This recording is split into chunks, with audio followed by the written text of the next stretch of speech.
ये companies corporates के बारे में भी होता है कि आप मेरे को पूरे दुनिया में एक कॉर्पोरेट कंपनी, बड़ी से बड़ी कंपनी ढूंढ के दिखा दो। चाहे वो एप्पल हो, चाहे वो माइक्रोसॉफ्ट हो, चाहे वो विप्रो हो, चाहे वो गूगल हो, है ना? आप मुझे पूरी दुनिया में, या एक सब्जी वाला हो, पूरी दुनिया के अंदर कोई एक ऐसा एंटरप्राइज, कोई एक ऐसा कॉर्पोरेट ढूंढ के दिखा दो जिसके बारे में कोई नेगेटिव रिव्यू ना आई हो, जिसके ऊपर कभी कोई केस ना हुआ हो, जिसके ऊपर कभी कोई लीगल एक्शन ना हुआ। आप मेरे को एक कंपनी ढूंढ के दिखा दो। पूरी दुनिया की बात कर रहा हूँ, सिर्फ डायरेक्ट सेलिंग की बात नहीं कर रहा, पूरी दुनिया की बात कर रहा हूँ। तो अगर इन बातों को ढूंढने जाएंगे तो आपको रिजल्ट ये मिलेगा कि इस पूरी दुनिया में 800 करोड़ लोगों में ऐसा एक बंदा नहीं है जिसके बारे में कोई नेगेटिव ना बोल रहा हो। और इस दुनिया में लाखों करोड़ों ऐसी कंपनियां हैं, चाहे वो छोटी हो, चाहे वो बड़ी हो, चाहे वो मोहल्ले में गली के नुक्कड़ पे बैठा हुआ सब्जी वाला हो। ऐसा कोई बिजनेस नहीं है जिसके बारे में कोई नेगेटिव ना बोलता हो। है ना? ये पार्ट ऑफ द लाइफ है। कुछ लोग आपको पसंद करेंगे, कुछ लोग आपको नापसंद करेंगे। लेकिन मेरा सवाल आपसे ये है कि जो लोग आपको नापसंद करते हैं, उनके विचारधारा के अनुसार आपके अपने आप को घटिया इंसान समझते हैं। कुछ लोग आपके बारे में भला बुरा बोलते होंगे। तो मेरा सवाल आपसे ये है कि जो लोग आपके विषय में भला बुरा कहते हैं, तो आप उनके विचारों से इत्तेफाक रखते हैं क्या? क्या आप अपने आप को घटिया इंसान समझते हैं क्या? क्या जो इल्जाम वो आपके ऊपर लगा रहे हैं, आप उस इल्जामों को स्वीकार करते हैं क्या? तो जवाब आता है कि नहीं यार, हमें लगता है कि वो लोग गलत हैं, हम तो बड़े अच्छे इंसान हैं, हम तो कभी किसी का बुरा नहीं करते। है ना? तो दिक्कत एक बात की जानते क्या है, इंसान दूसरे की गलतियों पे बहुत अच्छे जज बन जाते हैं और अपनी गलतियों पे बहुत अच्छे वकील बन जाते हैं। है ना? ये इंसान एक ही है। अगर खुद पे बात आए तो इंसान बहुत अच्छा जज बन जाता है ना? दूसरे के ऊपर बात आ जाए तो तुरंत जजमेंट दे देंगे। अरे अगर किसी को किसी चार लोगों ने बोल दिया कि ये आदमी चोर है, आप जाने बिना डिसीजन सुना देंगे कि अरे ये बंदा पक्का चोर है भाई साहब। तुरंत आप जजमेंट पास करते हैं, आप बहुत अच्छे जज बन जाते हैं। लेकिन अगर किसी ने खुदा ना खास्ते आपको चोर बोल दिया तो आप बड़े अच्छे वकील बन, फिर आप डिफेंड करने लगते हैं अपने आप को, दलीलें देने लगते हैं। अरे खबरदार, मैंने आज तक गरीब के सड़क पे गिरा सिक्का नहीं उठाया, कोई मेरे को चोर कैसे बोल सकता है? फिर आप दलीलें देने लगते हैं, फिर हम डिफेंड करने लगते हैं अपने आप को, है ना? तो इंसान की फितरत ऐसी है कि जब बात दूसरे की होती है तो हम बड़े अच्छे जज बन जाते हैं, और जब बात अपने ऊपर आती है तो हम बड़े अच्छे वकील बन जाते हैं।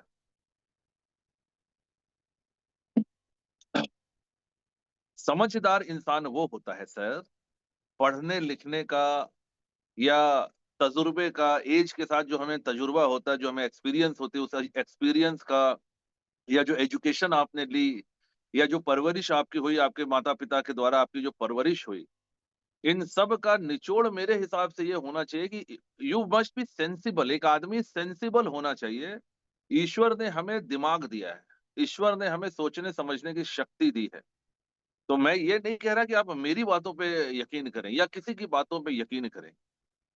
ऊपर वाले ने आपको सोचने समझने की शक्ति दी है ना। आपने पढ़ाई लिखाई किया, पढ़े लिखे इंसान हैं, आपने दुनिया देखी है, दुनिया का तजुर्बा है आपके पास। तो अपनी अकल लगाइए ना सर, किसी की बात पे मत जाइए। वो कहते हैं कौवा कान ले गया तो कौवे के पीछे मत भागिए, पहले अपना कान देख लीजिए, कान सही सलामत है कि नहीं। अगर कान अपनी जगह पे है तो कौवा के पीछे भागने का कोई मतलब नहीं बनता है। लेकिन कुछ लोग धरती पे ऐसे हैं कि उनको आप जाके बोलो कि कौवा कान ले गया, तो बजाय इसके कि वो कान चेक करेंगे, वो कौवा के पीछे भागने शुरू कर देते हैं कि ये कौवे के पीछे भागे क्यों, अरे मेरा कान लेके जा रहा है। भाई अपना कान तो पहले चेक कर लो, लेकिन सही जगह पे है कि नहीं है।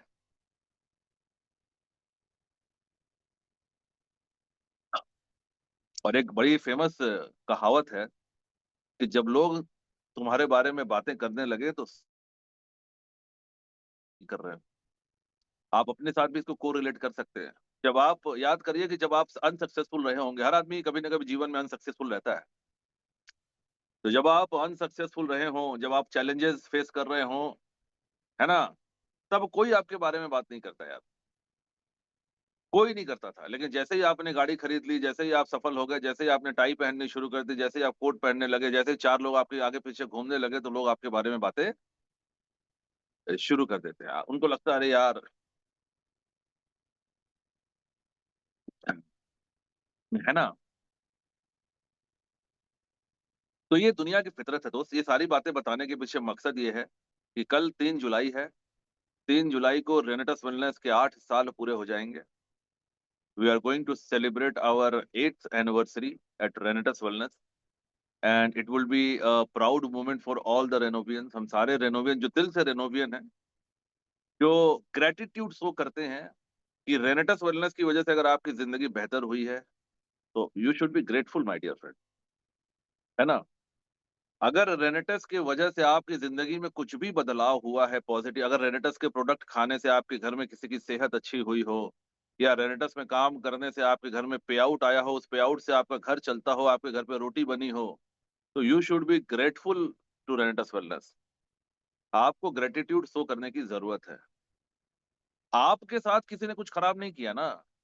लोग कह रहे हैं कि अरे इसके साथ ये खराब हो गया, उसके साथ वो खराब हो गया। आपके साथ तो कुछ नहीं हुआ ना। आप समाज सुधारक हैं क्या? आप अपना घर परिवार छोड़ के दूसरे के फड्डे में टाँग अड़ाने निकले हैं क्या? और मैं हमेशा कहता हूँ every story has 3 angles my dear friend. Every story has 3 angles, yours, theirs and the truth. आपका, मेरा और असल वास्तविक। हर आदमी अपनी कहानी का हीरो होता है। जब आप अपनी कहानी सुनाएँगे तो आपकी कहानी में तो आप हीरो ही होंगे ना, आप अपनी गलतियाँ थोड़ी बताएँगे, कोई नहीं बताता। आज मैं अगर अपनी कहानी बताऊँगा तो मेरी कहानी में मैं हीरो होऊँगा, सारी अच्छी बातें बताऊँगा अपने बारे में। लेकिन मेरी कहानी कोई और बताएगा तो शायद उस कहानी में मैं हीरो ना हूँ, उस कहानी में शायद मैं विलेन हूँ, क्योंकि वो बताएगा ये इस बंदे ने जीवन में बड़ी गलतियाँ करी हैं, है ना? तो इंसान का इतिहास इस बात का गवाह है दोस्त कि इंसान जब भी अपनी कहानी सुनाता है ना, तो अपनी कहानी में दुनिया का हर आदमी हीरो होता है ना? तो किसी कहानी के अगर आपको सच में जज करना है ना, तो आपको उस कहानी के वास्तविकता को समझने की ज़रूरत है। किसी एक एंगल को देख के जजमेंट पे जाने की ज़रूरत नहीं है।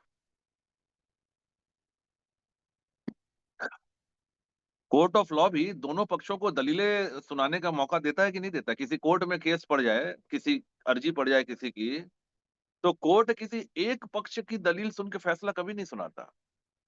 कोर्ट दोनों पक्षों की दलीलें सुनता है। उसके बाद कोर्ट जजमेंट पास करता है। लेकिन यहाँ ऐसे-ऐसे धुरंधर हैं जो एक ही पक्ष का ना बात सुन के वो एकदम सुप्रीम कोर्ट का जज बन जाते हैं, है ना? ऐसा मत कीजिए सर। ये एक यू नो हैव सम सेंसिटिविलिटी, थोड़े सेंसिबल बनिए। देखिए होना जाना कुछ नहीं है। इस दुनिया में बड़े-बड़े लोग आए, बड़े-बड़े सिकंदर आए और बड़े-बड़े सिकंदर चले गए। दुनिया किसी के लिए रुकती नहीं है, किसी को फ़र्क भी नहीं पड़ता, है ना?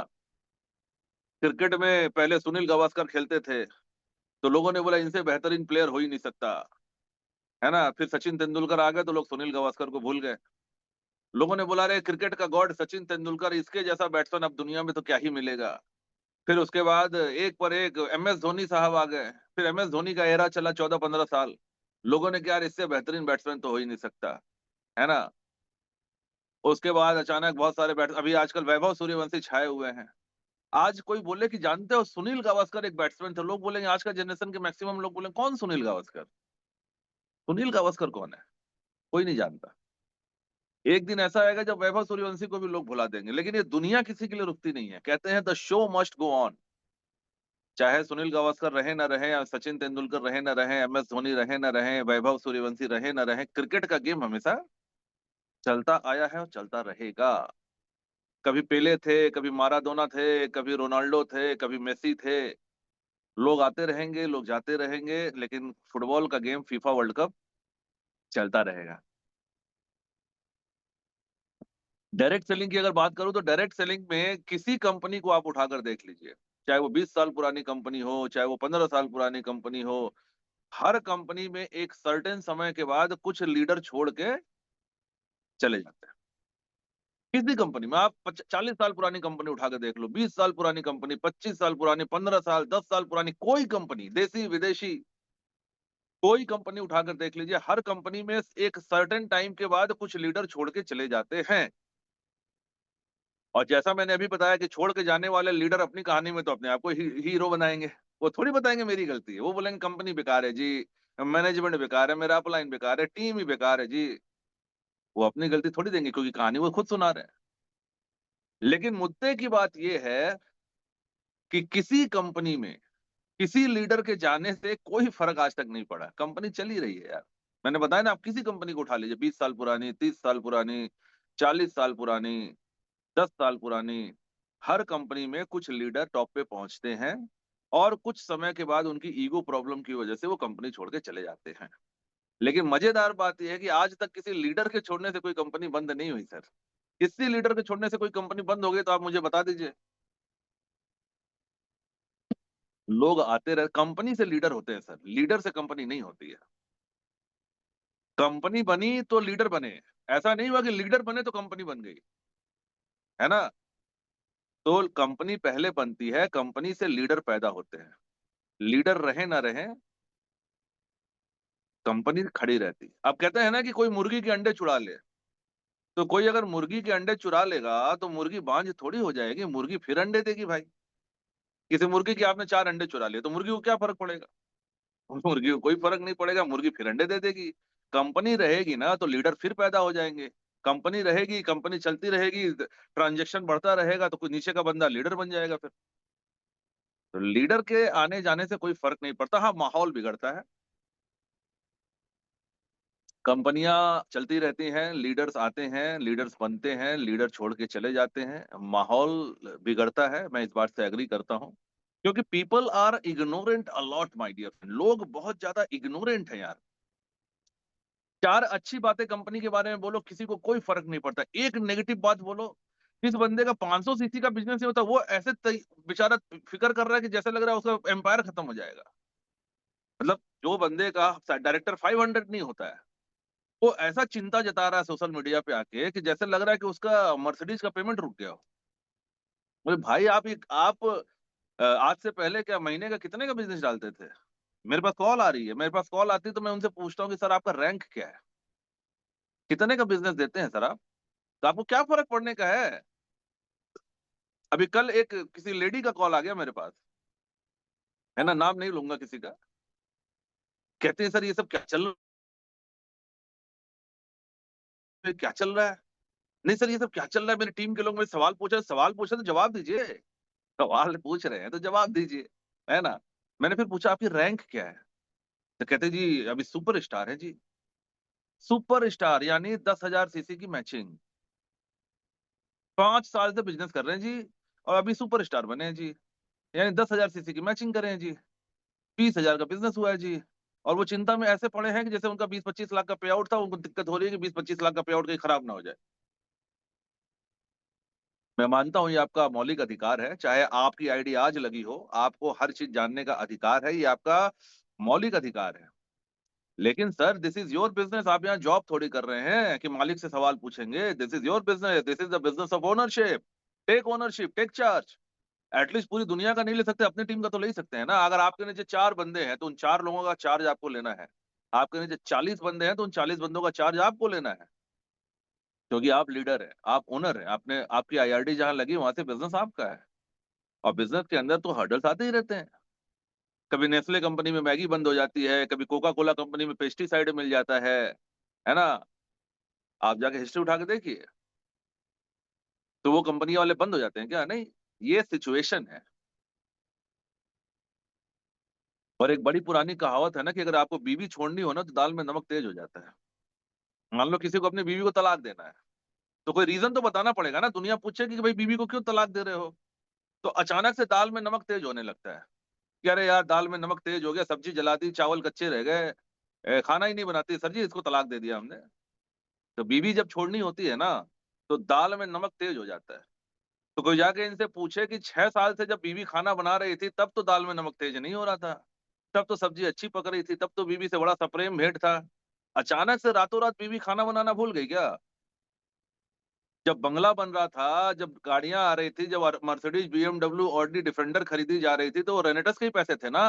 तब कंपनी लीगल थी, तब कंपनी एथिकल थी। 6 साल, 7 साल तक इतने भोले लीडर थे, कि उनको पता ही नहीं चला कि कंपनी अनएथिकल है। उनको पता ही नहीं चला कि कंपनी में दिक्कत हो रही है। अचानक से 6 साल के बाद उनको कोई ब्रह्म ज्ञान की प्राप्ति होती है और पता चलता है, अरे भाई मैं तो इल्लीगल कंपनी में काम कर रहा था, मैं तो अनएथिकल कंपनी में काम कर रहा था। बचपन में एक कहानी सुनी थी मैंने कि अंगूर नहीं मिले तो खट्टे हो गए। आपने भी पढ़ी होगी कि एक लोमड़ी थी, वो कहीं जा रही थी, रास्ते में अंगूर के पेड़ लगे थे, उछल उछल के अंगूर तक पहुंचने की कोशिश करी लेकिन अंगूर नहीं मिले। तो फिर वो लोमड़ी ने कहा कि छोड़ो, खट्टे अंगूर हैं। तो मोरल ऑफ द स्टोरी ये है कि अंगूर जब नहीं मिलते हैं ना तो खट्टे हो जाते हैं। 75 लाख रुपए की गोटी सेट हुई थी, ये 75 लाख रुपए मिले नहीं तो कंपनी बेकार हो गई फिर, है ना। 75 लाख रुपए की गोटी सेट हुई थी, जुगाड़ लगा था कि 75 लाख के अंगूर मिल जाएं, और 75 लाख के अंगूर नहीं मिले तो अंगूर खट्टे हो गए। अच्छा, तरस मुझे उन पे नहीं आता है, तरस मुझे उन लोगों पे आता है कि जो लोग सोशल मीडिया पे वीडियो बना के डाल रहे हैं। मजेदार बात है कि जिनको तकलीफ है, कहते हैं जिसकी मां मरी उसी के पत्तल पे चावल नहीं है। अगर कोई मर जाता है तो मृत्यु भोज होती है, और मृत्यु भोज में बहुत सारे लोग आगे खाना खाते हैं। तो जिसकी मां मरी उसी के पत्तल पे भात नहीं, बाकी दुनिया खा रही है। मतलब जिसको तकलीफ है उसका एक सिंगल वीडियो नहीं है, अगले ने कोई सोशल मीडिया पे अभी तक वीडियो नहीं भेजा, अगले ने पर्सनली अपना कोई वीडियो नहीं बनाया, उनके चेले चपाटे चमुंडे वो वीडियो बना रहे हैं, कहते बेगानी शादी में अब्दुल्ला दीवाना। मतलब जिसको तकलीफ है, जिसकी आईडी कंपनी ने ब्लॉक करी, अगला कोई वीडियो डाल ही नहीं रहा, वो फ्रंट पे आ ही नहीं रहा। और जो 500 सीसी करने वाले, 1000 सीसी करने वाले जो चिंटू है ना, जो चाटने आते हैं यहाँ पे, ये चिंटू कहता हूं मैं इनको, ये लीडरों की चाटते हैं। तो ये चिंटू वीडियो बना रहे हैं, और चिंटू ऐसे वीडियो बना रहा है कि जैसे चिंटू को कितना तकलीफ हो गया है ना। तो इसको मैं कहता हूँ बेगानी शादी में अब्दुल्ला दीवाना। अभी 2 साल पहले ही एक लीडर छोड़ के गए थे हमारी कंपनी से, बड़े बहुत बड़े लीडर थे, है ना। पंजाब के एक बहुत बड़े लीडर 2 साल पहले छोड़ कर गए, अपनी कंपनी डाल ली। उस समय भी बड़ा हंगामा मचा रेनेटस वेलनेस के अंदर कि अरे अब तो कंपनी नहीं रहेगी जी, अब तो टॉप लीडर ही चला गया, अब तो कंपनी नहीं रहेगी। कंपनी तो आज भी चल रही है सर, कंपनी चल रही है कि नहीं चल रही, कहते हैं प्रत्यक्ष को प्रमाण की आवश्यकता नहीं होती। तो 2 साल पहले एक महान लीडर छोड़ के गए थे, उस समय भी ऐसे ही हल्ला हो हल्ला मचा था। उस समय भी लोगों ने प्रेडिक्शन करे थे कि अब तो कंपनी ना चलेगी जी, अब तो लीडर ही चला गया। आज 2 साल बाद कंपनी चल रही है कि नहीं चल रही है। कल हम अपना 8वां बर्थडे मनाएंगे कि नहीं मनाएंगे, तो हमें कोई फर्क नहीं पड़ा कि कौन सा टॉप लीडर चला गया, कंपनी चलती रहेगी सर। तो आज फिर कोई लीडर चले गए हैं, फिर लोगों के अंदर लग रहा है कि अब कंपनी कंपनी को कुछ नहीं होने वाला सर, कंपनी चल रही है, आज भी चलेगी, 10 साल बाद भी आपको रेंटस दिखाई देगा, 20 साल बाद भी आपको रेंटस ऐसे ही ग्रो करता हुआ दिखाई देगा। लेकिन ये बेचारे जो चिंटू हैं, इन चिंटुओं पे मेरे को तरस आता है। इनको आज से आप लोग चिंटू बुलाइए, जो सोशल मीडिया पे रेनेटस वेलनेस के लिए नेगेटिव वीडियोस डाल रहे हैं, चिंटू हैं बेचारे। चिंटू क्यों हैं? क्योंकि ये चाटने वाले हैं। ये पहुंच गए, इनको कुत्ता नहीं पूछ रहा था रेनेटस वेलनेस में, इनको कुत्ता नहीं पूछता था, ना इनको कोई पहचानता था, ना इनको कोई जानता था, है ना। तो इनको कुत्ता नहीं पूछता था। तो अब ये देख रहे हैं कि इसी बहाने कम से कम हम लाइमलाइट में तो आए, और जी हुजूरी करें, चाटने जाएंगे तो कुछ प्राप्त हो जाएगा, है ना। तो ये चिंटू जो है, ये वीडियो बना के डाल रहे हैं बेगानी शादी में अब्दुल्ला दीवाना। मजेदार बात है कि इनको ऊपर वाले ने इतनी बुद्धि नहीं दी है कि जाके साहब से पूछे कि साहब दिक्कत आपको हुई, आईडी आपकी टर्मिनेट हुई, तो आप वीडियो क्यों नहीं डाल रहे भाई। आईडी आपकी टर्मिनेट हुई, दिक्कत आपको है, आपके पास सारे सबूत है, आप कह रहे हैं, तो आप वीडियो बना के डालो ना। तो साहब तो कोई वीडियो नहीं डाल रहे हैं, लेकिन साहब के चिंटू वीडियो डाल रहे हैं, है ना। इनकी बुद्धि को देखकर मुझे लगता है इनको मानसिक चिकित्सा की आवश्यकता है। तो कोई बेचारे इन चिंटुओं को जाके बताए कि हाथियों की लड़ाई में ना, ये जो छछूंदर होते हैं सबसे पहले पिसते हैं। बड़ा लीडर तो बड़ा लीडर है, उसने तो पैसे कमा लिए, उसने तो बंगला बना लिया, उसने तो गाड़ियां खरीद ली, उसकी जिंदगी तो सेट है। कंपनी अपनी जगह पे सेट है, ना कंपनी को कुछ होने वाला है ना उनको कुछ होने वाला है। ये जो बीच में चिंटू घूम रहे हैं ना, ये चिंटुओं का करियर खत्म हो जाएगा। तो ये बेचारे चिंटुओं को मानसिक चिकित्सा की आवश्यकता है ना। मतलब ये इतना सा कॉमन सेंस आपके अंदर नहीं है कि मुझे अगर तकलीफ होगी तो मेरी लड़ाई तो मैं लड़ूंगा ना, मुझे तकलीफ होगी तो मैं वीडियो डालूंगा। मेरे पीछे 4 लोग वीडियो डाले तो समझ जाता कि ये सपोर्ट में है। मैंने अभी तक कोई वीडियो ही नहीं डाली है, 4 लोग चिंटू जो है वीडियो डाल रहे हैं कि हाँ बहुत बहुत नाइंसाफी हो गई जी, कंपनी तो बेकार है जी, हम तो कंपनी छोड़ के जा रहे हैं। कोई इनसे पूछे कि हाईएस्ट पे आउट कितना था आपका, 5 साल में कंपनी से कितना पे आउट लिए थे, तो पता चला कि कुछ नहीं लिए थे। लेकिन अब देख रहे हैं कि भाई कहीं कुछ, है ना, आग जल रही तो थोड़ी गर्मी हमको भी तो ऐसे चिंटुओं के ऊपर मुझे हँसी आती है, तरस भी आता है इन चिंटुओं पे। तो दोस्त, cut the long thing short, थोड़े मजाकिया लहजे में मैं बात कर रहा हूँ, क्योंकि मजाकिया लहजे में चीज़ें थोड़ी-सी समझानी समझनी आसान हो जाती हैं। रेनेटस वेलनेस 8 सालों से लगातार बेहतरीन तरीके से प्रोग्रेस कर रही है। शानदार रेंज ऑफ प्रोडक्ट्स हम ला रहे हैं। बहुत जल्दी हम लोग ग्रो कर रहे हैं। हम बहुत सारे नए प्रोडक्ट्स लेके आ रहे हैं। रिसेंटली बहुत जल्दी हम लोग ओवरसीज़ जाने वाले हैं। 5 कंट्रीज़ में हमारा डेब्यू होने वाला है। अब हम लोग ओवरसीज़ बिज़नेस करने वाले हैं। कौन रहेगा, कौन नहीं रहेगा, इससे हमें कोई मतलब नहीं है सर। विद यू और विदाउट यू, आप हैं, हम आपके साथ बिज़नेस करेंगे, आप नहीं, हम किसी और के साथ बिज़नेस करेंगे। दुनिया बहुत बड़ी है यार, 140 करोड़ लोग हैं दुनिया में, है ना? और ये बिज़नेस तो लोगों का बिज़नेस है, लोगों को जोड़ने का, लोगों तक पहुँचने का, लोगों तक प्रोडक्ट और उत्पाद पहुँचाने का बिज़नेस है। This is the business of people, for the people and by the people. लोग लोग ही हैं सर। ये बिज़नेस लोगों को लीडर बनाता है, लीडर आके बिज़नेस नहीं बनाते हैं। एक आदमी जो जिसका खाने का यही ये सारे लीडर खुद अपने अपने ट्रेनिंग्स में बताते थे ना कि इनके ऊपर 40 लाख का कर्जा था, किसी का घर गिरवी था, किसी की बीवी गिरवी थी, है ना? नहीं, बीवी गिरवी किसी की नहीं थी, है ना? तो इनको रेनेटस ने बनाया, तो रेनेटस अगर इनको बना सकता है, तो रेनेटस किसी को भी बना सकता है। सर, इनके अंदर कोई स्टार क्वालिटीज़ तो नहीं थी ना सर। ये खुद अपने इनके जाके 2 महीने पहले, 4 महीने पहले, 6 महीने पहले के वीडियोज़ जाके इनके देखिए, तो साल भर पहले तक तो ये खुद गाना गा रहे थे कि यार हमारी ज़िंदगी रेनेटस ने बदल दी। रेनेटस में आने के पहले हमको कुत्ता नहीं पूछता था, हमारे ऊपर कर्जा था, तो हमारा ये था, तो हमारा वो था। ये खुद कह रहे हैं ना सर, ये मैं नहीं कह रहा हूँ। आप इनकी पुरानी वीडियोज़, अगर इनकी गट्स होगी, इन्होंने अगर अपने पुराने वीडियोज़ डिलीट नहीं किए होंगे, तो जाके सोशल मीडिया पे इनके पुराने वीडियोज़ चेक कर लीजिए। तो रेनेटस वेलनेस अगर इनकी ज़िंदगी अब बना सकता है, तो ये आपकी ज़िंदगी भी बना सकता है। किसी भी इंसान की ज़िंदगी जो रेनेटस से जुड़ेगा, उसकी ज़िंदगी भी शानदार बन सकती है। वो भी यहाँ से करोड़ों रुपए कमा सकते हैं। लेकिन जो इनके बरगलाने में आ जाएँगे, है ना? उनके चक्कर में जो जाएँगे, उनका तो कहानी 2 साल पहले जब एक लीडर गए थे ना, तो मैंने एक कहानी सुनाई थी, मुझे अभी ये याद आ गई। क्योंकि ये सेशन जो है ना, ये जो अभी मैं ले रहा हूँ, ये अनस्क्रिप्टेड है। I was not supposed to conduct session today. Since I am travelling and I am not ready, I was not ready, तो ये जो सेशन मैं आपके साथ बातें कर रहा हूँ, ये अनस्क्रिप्टेड है। तो अभी मुझे 2 साल पहले वाली कहानी याद आ गई कि एक बगुला था। बगुला समझते हैं ना आप? एक बगुला था, किसी तालाब में बगुला रहता था। अब बगुले उस तालाब से मछलियों को पकड़ के खाया करता था। तो एक दिन उसने प्लान बनाया।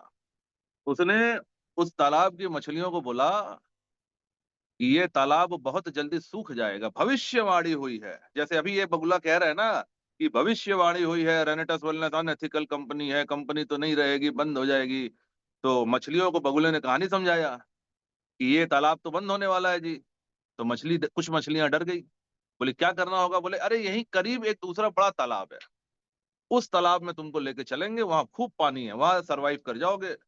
तो मछलियों को चिंता हुई, मछली बोले कि हम कैसे जाएँगे? तुम तो उड़ के चले जाओगे, हम कैसे जाएँगे? तो कुछ चिंटू मछली बोले कि सर हम भी जाना चाहते हैं आपके साथ, यहाँ तो कुछ हो नहीं रहा। तो बगुले ने बोला कि एक काम करो, तुम मेरी पीठ पे बैठ जाना, मैं तुमको उस तालाब तक लेके छोड़ आऊँगा। तो चिंटू को लगा कि काम हो गया। अब चिंटू बगुलों के ऊपर बैठ गया। बगुला लेके उड़ा, थोड़ी दूर आगे जाके एक चट्टान पे उसने मछली को पटक के मार दिया और खा लिया। फिर वापस आया, फिर एक को बोला कि उसको पहुँचा दिया, तुम चलो। तो कुछ लोग डायरेक्ट सेलिंग में ऐसे बगुले लीडर होते हैं, वो कांड करते हैं। वो कहते हैं अब इस कंपनी में कुछ नहीं रहा, अब तो कंपनी अनएथिकल हो गई। तो सर, ये कहने के पहले उन्होंने 6 साल में 20, 25, 30 करोड़ रुपए कमा लिए हैं। उसके बाद वो छोड़ के जा रहे हैं। अगर आप उसी लीडर को फॉलो करते हैं, अगर आपके वही हीरो हैं, तो पूरी तरह फॉलो करिए ना, कंप्लीट फॉलो होना चाहिए। अगर आप किसी लीडर को फॉलो करते हैं, उनको अपना एडमायर करते हैं, उनको अपना हीरो मानते हैं, तो कंप्लीट फॉलो करिए ना। उन्होंने 6 साल दिए, 6 साल में 20 करोड़, 25 करोड़ रुपए कमाए, जो अपने मुँह से वो कहते हैं, पुरानी वीडियो जाके देख लीजिए। तो उसके बाद वो छोड़ रहे हैं। तो आप भी पहले 20-25 करोड़ कमा लो, उसके बाद छोड़ने का कोशिश करो। उन्होंने तो कमा लिया, वो काम करे ना करे, उनकी लाइफ तो सेट है। अपने बारे में सोचो गुरु। वो बड़ा पुराना गाना है, अपनी तो जैसे-तैसे थोड़ी ऐसे या वैसे कट जाएगी, आपका क्या होगा जनाबे आली? इनकी तो जैसे-तैसे थोड़ी ऐसे या वैसे कट जाएगी। आपका क्या होगा? आप तो चिंटू हैं, आपका क्या होगा? वो धोबी के कुत्ते वाली दशा हो जाएगी। धोबी का कुत्ता ना घर का ना घाट का, यहाँ के रहे नहीं वहां के हो नहीं पाएंगे। तो दूसरे के फटे में टांग मत अड़ाइए सर। जो चिंटू साहब लोग हैं, इस दूसरे के फटे में टांग अड़ा रहे हैं, चौधरी बन रहे हैं, मत बनिए। इनका कुछ नहीं होगा, आपका कांड हो जाएगा पूरा, है ना। और बार बार मैं एक ही चीज कह रहा हूं कि किसी की बात पे मत जाइए, अपनी अकल लगाइए। ऊपर वाले ने आपको सोचने समझने के लिए दिमाग दिया है कि नहीं दिया है? दिया है ना सर। ऊपर वाले ने, माँ बाप ने पढ़ाया है ना, बुद्धि है ना, दुनियादारी की समझ है ना आपको। तो अपना दिमाग लगाइए ना सर। दूसरे के बहकावे में क्यों आ रहे हैं?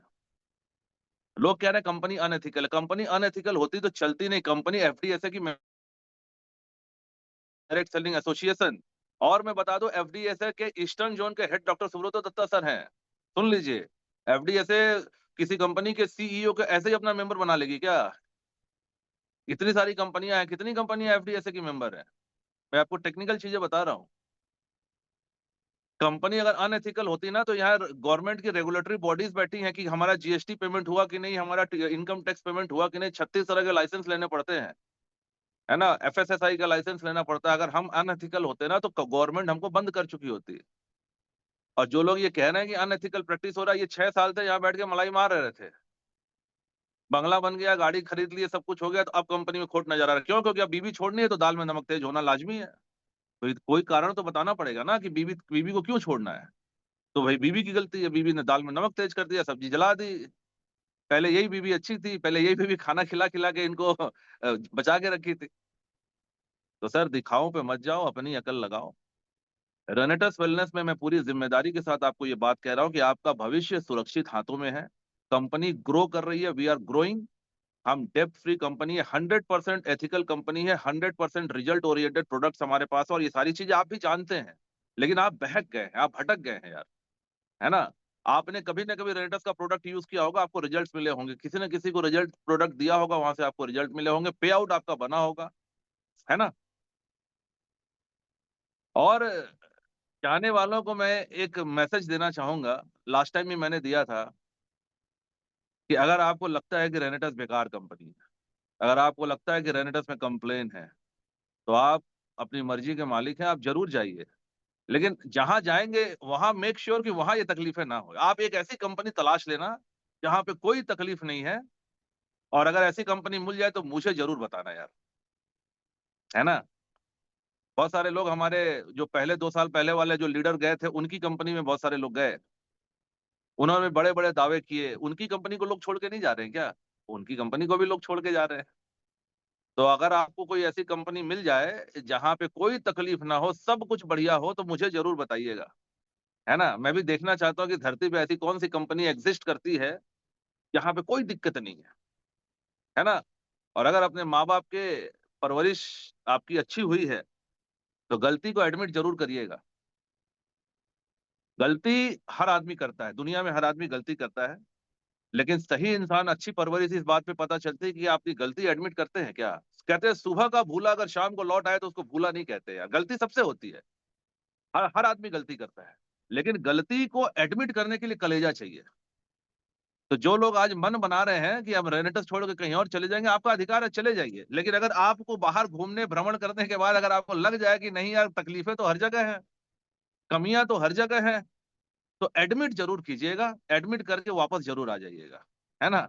हम बाहें फैलाए आपका इंतजार करेंगे, और आपका इस्तकबाल उसी गर्मजोशी, उसी अपनेपन, उसी भाईचारे के साथ हम आपको वापस ले लेंगे। आपका अधिकार है, आप जाके घूम के आइए ना सर। देखिए, दुनिया में दो तरीके होते हैं एक्सपीरियंस करने के। या तो किसी की सुन लो, या खुद एक्सपीरियंस कर लो। हम आपको कह रहे हैं कि यार, दुनिया में इससे बेहतरीन कंपनी, इससे अच्छा प्लेटफॉर्म आपको नहीं मिलेगा। अब या तो आप हमारी बात मान लो, या खुद जाके घूम के एक्सपीरियंस करके अपना टाइम खराब करके फिर उसके बाद आ जाओ। दोनों ही चॉइस इज योर्स। अगर आपको लगता है कि नहीं नहीं नहीं, इससे बढ़िया कंपनी धरती पे एग्जिस्ट करती है जहां कोई तकलीफ नहीं है, कोई दिक्कत नहीं, जाइए खोज के आइए ना। ये साल 6 महीने 2 साल लगाइए, समय खराब करिए, घूमिए, एक्सपीरियंस कीजिए, फिर वापस आ जाइए, है ना। वापस आते समय ईगो क्लैश मत करिएगा। हम सारे लोग आपका बाहें फैलाए इस्तकबाल करेंगे, है ना। कहते हैं वंस अ रेनोवियन ऑलवेज अ रेनोवियन। जो आदमी एक बार रेटस वेलनेस में आ गया, वो जिंदगी भर हम आपको याद आएंगे यार, है ना। तो दिखाओ पे मत जाइए दोस्त। रेटस वेलनेस एक एथिकल कंपनी है, बहुत शानदार तरीके से हम काम कर रहे हैं। हम एक्सपेंशन के बारे में बात कर रहे हैं जैसे मजेदार चीज क्या जानते हैं, 1947 में 2 देश बने। 1947 के पहले, 15 अगस्त के पहले इंडिया अंग्रेजों का गुलाम था। 1947 में 2 देश बने, एक इंडिया और एक पाकिस्तान। एक ही दिन आजाद हुए, 14 अगस्त और 15 अगस्त। आज इंडिया कहाँ पहुंच गया और पाकिस्तान कहाँ रह गया। एक ही रिसोर्सेज, एक ही सर्कमस्टेंसेज, एक ही माहौल में दोनों देश बने थे, लेकिन दोनों की सोच में फर्क था। इंडिया हमेशा ये सोचता था कि जिंदगी में तरक्की कैसे करनी है। इंडिया चांद पे जाने के बारे में सोचता था, पाकिस्तान हमेशा सोचता था कि इंडिया में कैसे घुसे। पाकिस्तानियों का एजेंडा क्या है कि कौन से बॉर्डर से घुस के इंडिया में घुस जाएं। उनका दिन रात उनकी सोच इसी में लग रही थी कि इंडिया में कैसे घुसें, और इंडिया वाले की सोच रहती है कि चांद पे कैसे जाएं, मंगल पे कैसे जाएं। ये सोच के फर्क के कारण दोनों देश की दशा देख लीजिए आप। आज इंडिया मंगल पे पहुंच गया, आज इंडिया चांद पे पहुंच गया, पाकिस्तान यही सोच रहा है कि इंडिया में कैसे घुसे, है ना। तो जो लोग दूसरों को हराने के बारे में सोचते हैं वो कभी नहीं जीत पाते, और जो खुद जीतने के बारे में सोचते हैं उनको दुनिया हरा नहीं सकती। Everything is in mind my dear friend. अगर आप दूसरे को हराने के बारे में सोचेंगे तो आप कभी नहीं जीत सकते, क्योंकि आपका फोकस हराने के ऊपर है। और अगर आप खुद जीतने पे बारे में सोचेंगे तो आपको दुनिया से मतलब नहीं कि आपके पीछे कौन भाग रहा है, आपके बगल में कौन भाग रहा है, आप अपने लक्ष्य पे फोकस करते हो। ये चीजें आपको लाइफ में डिफरेंस पता डिफरेंस मेंटेन कर देती है कि आप दूसरे को हराने के लिए भाग रहे हैं या खुद को जिताने के लिए भाग रहे हैं। तो जो लोग कंपनियां छोड़ के जाते हैं, जो किसी भी चीजों के लिए नेगेटिव बातें करते हैं ना, ये चीजें उनका, और मजेदार चीज क्या है, ये लोग लॉ ऑफ अट्रैक्शन की बातें करते हैं। तरस आता है मुझे इनके ऊपर। लॉ ऑफ अट्रैक्शन की बड़ी बड़ी बातें करते हैं ये लोग। लॉ ऑफ अट्रैक्शन ये कहता है कि जिस चीज पे आप जितना ज्यादा फोकस करेंगे वो चीजें आपकी तरफ आकर्षित होंगी। तो आप किस पे, आप फोकस किस पे कर रहे हैं? रेनेटस को मिटा दूंगा, रेनेटस को खत्म कर दूंगा, यानी आप फोकस कर रहे हैं खत्म करने पे। ये चीजें आप अट्रैक्ट कर रहे हैं सर, ये चीजें आपके ऊपर बैकफायर होती हैं। लॉ ऑफ अट्रैक्शन को ढंग से पढ़ने और समझने की जरूरत है कि जिन चीजों पे आपका दिमाग फोकस करता है, जिन चीजों के बारे में आप लगातार सोचते हो, वही चीजें आप आकर्षित करते हैं। एक लाइन में इसको लॉ ऑफ अट्रैक्शन कहते हैं। तो हमारे साहब ने बड़ी बड़ी ट्रेनिंग्स लगाई हैं इसके ऊपर, 2-2 घंटे, 3-3 घंटे लॉ ऑफ अट्रैक्शन समझाते हैं। सर पहले इसको मैं कहता हूँ चिराग तले अंधेरा, पहले खुद लॉ ऑफ अट्रैक्शन समझ लो कि आप क्या अट्रैक्ट कर रहे हो। अगर आप किसी को हराने के बारे में सोच रहे हो तो आप हार को अट्रैक्ट कर रहे हो, और अगर आप खुद को जिताने के बारे में सोच रहे हो तो आप जीत को अट्रैक्ट कर रहे हो। जो चीजें आप सोचेंगे ना, वही संभावनाएं आपके आसपास बन जाती हैं। तो आप क्या अट्रैक्ट कर रहे हो ये सोचो। मैं रेस में भाग रहा हूं, मैं सोच रहा हूं मैं सबको हरा दूंगा, मैं सबको हरा दूंगा, मैं सबको हरा दूंगा, मैं हारने के बारे में सोच रहा हूँ। और रेस में मैं भाग रहा हूं, मैं सोचूंगा मैं ही जीतूंगा, मैं ही जीतूंगा, मैं ही जीतूंगा, तो मैं किसी को हराने के बारे में तो सोच ही नहीं रहा। ये शब्दों का फेर है sir. Words are very important. choose your words very carefully while talking, while thinking. Choose your words very carefully कि आप क्या सोच रहे हैं, किन शब्दों का चयन कर रहे हैं आप। लॉ ऑफ अट्रैक्शन पढ़ लेने से नहीं होता, उसको समझना भी पड़ता है। वो एक बाबा जी के पास एक तोता था। बाबा जी तोते को हमेशा सिखाते थे, शिकारी आएगा जाल बिछाएगा दाना डालेगा, फंसना मत। तोता अपने आदत के अनुसार रटता था, शिकारी आएगा जाल बिछाएगा जाना डालेगा, फंसना मत। अब गुरुजी को लगा कि ये सीख गया है, उसको कोई दिक्कत नहीं है इसको, तो गुरुजी ने उसको खुला छोड़ दिया। एक दिन तोता गायब हो गया। अब गुरुजी ने उसको बहुत ढूंढा, मिले नहीं। एक दिन सुबह सुबह गुरुजी 2 दिन बाद नहाने के लिए नदी की तरफ जा रहे थे, तो अचानक तोते का आवाज उनके कान में पड़ा। तोता कह रहा था शिकारी आएगा जाल बिछाएगा दाना डालेगा, फंसना मत। आवाज की दिशा में गया तो देखे शिकारी के जाल में तोता ऑलरेडी फंसा हुआ है, और फंसे फंसे भी वही बात दोहरा रहा है कि शिकारी आएगा जाल बिछाएगा दाना डालेगा, फंसना मत। ज्ञान तो उसने रट लिया था, लेकिन उस ज्ञान को अपनी जिंदगी में इंप्लीमेंट नहीं कर पाया था तोता। उसको पता नहीं था कि इस लाइन का मतलब क्या है। तो कुछ लोग दुनिया में लॉ ऑफ अट्रैक्शन को रट तो लेते हैं, लेकिन उसको इंप्लीमेंट नहीं कर पाते, क्योंकि एग्जैक्टली लॉ ऑफ अट्रैक्शन है क्या वो समझ ही नहीं पाते। जिन चीजों पे आपका दिमाग, आपका सबकॉन्शियस फोकस करता है, जिन चीजों के बारे में आप लगातार सोचते हैं, वही चीजें हम आकर्षित करते हैं। अगर आप किसी को हराने के बारे में सोच रहे हैं तो आप हार को आकर्षित कर रहे हैं, और अगर आप खुद को जिताने के बारे में सोच रहे हैं तो आप जीत को आकर्षित कर रहे हैं। As simple as this. इस पे 2 घंटे, 4 घंटे, 5 घंटे का क्लास लेने का कोई जरूरत नहीं है सर। लॉ ऑफ अट्रैक्शन का सीधा सा मतलब है कि नेचर को आप कमांड क्या दे रहे हो। नेचर को जो कमांड आप दोगे, नेचर वैसी संभावनाएं आपके आसपास क्रिएट कर देती है। तो आप सोच क्या रहे हैं, कौन से वर्ड्स आपके दिमाग में चल रहे हैं, कौन से वर्ड्स आपके जबान से निकल रहे हैं। अगर आप ये कह रहे हैं कि मैं सबको हरा दूंगा, मैं सबको हरा दूंगा, मैं सबको हरा दूंगा, एक्चुअली आप हार को अट्रैक्ट कर रहे हैं। बजाय इसके ये बोले मैं खुद जीत जाऊंगा, मैं खुद को जिताऊंगा, मैं खुद को जिताऊंगा, आप जीत को अट्रैक्ट कर रहे हैं। मतलब दोनों का एक ही है, लेकिन words are very powerful my dear friend. तो जो लोग ये लॉ ऑफ अट्रैक्शन की कहानियां, ये चूरन आपको चटाते हैं ना, उनको खुद लॉ ऑफ अट्रैक्शन समझने की जरूरत है। मेरी शुभकामनाएं उनके साथ है ना। लोग गलतफहमी का शिकार होते हैं, तो ऐसे लोगों को मैं मेरी कोई नाराजगी नहीं है किसी के साथ। मैं ऐसे लोगों को बड़े हम्बली और बहुत रिस्पेक्टफुली मैं इनको कहता हूँ, गेट वेल सून। बीमार लोग हैं ये मानसिक तौर पे, इनको इनके स्वस्थ होने की मैं ईश्वर से कामना करता हूँ। गेट वेल सून का मैसेज भेजूँ मैं चाहता हूँ कि लोग इनको सोशल मीडिया पे जो चिंटू है ना, इनको गेट वेल सून का मैसेज भेजिए। बीमार लोग हैं बेचारे, इनसे सहानुभूति करने की जरूरत है, इन पे नाराज होने की जरूरत नहीं है। ये सब बीमार लोग हैं, तो इनको गेट वेल सून का मैसेज भेजिए, इनसे सहानुभूति रखिए, है ना। कभी न कभी वास्तविकता इनके भी सामने आएगी, और दुख की बात करने वाली बात ये है कि जब वास्तविकता आएगी तो साल 2 साल 3 साल इनकी जिंदगी खराब हो चुके होंगे, फेस वैल्यू मार्केट में खराब हो चुकी होगी।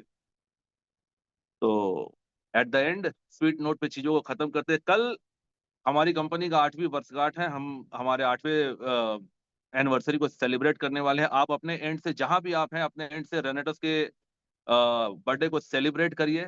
फेसबुक पे, सोशल मीडिया पे छोटे-छोटे वीडियोस डालिए। ग्रैटिट्यूड शो करिए कंपनी की ओर से, कंपनी के लिए, क्योंकि कंपनी ने अगर आपको थोड़ा-सा भी कंट्रीब्यूट किया, आपकी लाइफ ज़रा-सी भी बेहतर हुई है रेनेटस वेलनेस के लिए।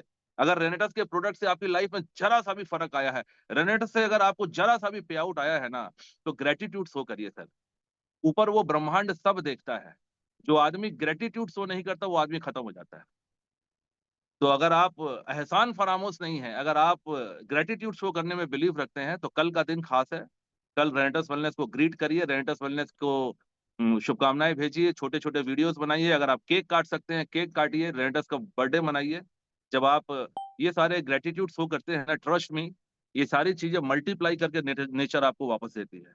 और अगर आपने ग्रैटिट्यूड नहीं शो किया, अगर रेनेटस से आपके घर में, परिवार में पैसे आए, रेनेटस से आपके परिवार में हेल्थ आया, और उसके बावजूद भी अगर आप रेनेटस को या किसी को भी ग्रैटिट्यूड नहीं शो करते हैं ना, तो नेचर ये चीज़ें देखती है यार, ये चीज़ें लौट के बैकफायर करती है, ट्रस्ट मी। मैं आपको डरा नहीं रहा हूँ। कहते हैं ईश्वर माफ़ कर देते हैं, लेकिन हमारे कर्म हमको माफ़ नहीं करते हैं। कर्मा बहुत पावरफुल है सर, अपने कर्मों पे बहुत ध्यान रखिए। क्योंकि ईश्वर तो मृदुल हैं, ईश्वर तो माफ़ कर देते हैं यार। हम सब उनके बच्चे हैं, ईश्वर हमें हमेशा माफ़ कर देते हैं। लेकिन हमारे कर्म हमें नहीं छोड़ते हैं, है ना?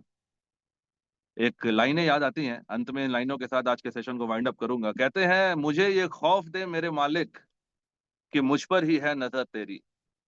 मुझे ये खौफ दे मेरे मालिक कि मुझ पर ही है नज़र में तेरी। बस इतना ही नहीं काफ़ी कि सजदा कर लिया मैंने। इस बात से हमेशा डरिए कि ऊपर वाला आपको देख रहा है ना? आप कोई भी गलत कर्म करें, किसी से छुपा लीजिए, ऊपर वाले से नहीं छुपेगा सर। चाहे जिसमें आप मानते हो, ईश्वर, अल्लाह, वाहेगुरु, जीसस, जिसमें भी आप मानते हो, ये खौफ रहना ज़रूरी है कि ऊपर वाला आपको देख रहा है सर। तो जिसने आपको कभी सम्मान दिया, जिसने आपको लीडर बनाया, जिसने आपको गाड़ियाँ दी, जिसने आपको मान-सम्मान दिया, अगर आप उसी की कब्र खोदने चलेंगे ना, तो कहते हैं दूसरे के लिए गड्ढा खोदने वाला खुद उसमें गिरता है। This is the law of karma. तो that's all for today my dear friend. आज के सेशन में इतना ही। कल का सेशन बहुत शानदार होगा। कल बर्थडे मनाइए, सोशल मीडिया पे वीडियोज़ डालिए, ग्रैटिट्यूड शो करिए, एंड ट्रस्ट मी, आने वाले समय में हम बहुत बड़ा काम करेंगे। The show must go on. अनंत काल तक रॉक करेगा मेरा, हम सभी का रेनेटस, रॉकिंग रेनेटस। Thank you very much. Have a great day.